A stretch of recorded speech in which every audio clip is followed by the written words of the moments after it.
Welcome to the Learning Pines YouTube. We hope this video helps.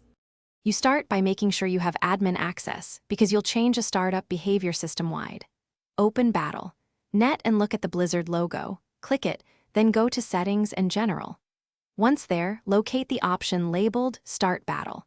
Net when I start Windows, this is the control. You do this now to prevent the app from registering itself as a startup program and to ensure Windows doesn't auto-launch it during boot. Now uncheck that startup box in the general settings. This tells Battle Net not to register as a boot time app.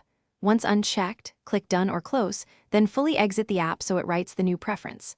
After that, press Ctrl+Shift+S to open Task Manager and switch to the Startup tab to confirm the Battle Net entry is disabled.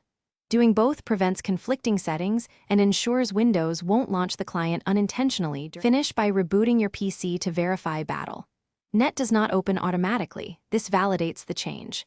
If it still starts, go to Windows Settings App Startup and toggle Battle Net off because some versions add a separate startup entry. Make sure to try that before reinstalling. If nothing works, reinstall the client, or, if you're comfortable, check and remove leftover startup registry entries, but be careful and back up the registry first to avoid system issues. Thanks for watching. Consider subscribing if we helped you.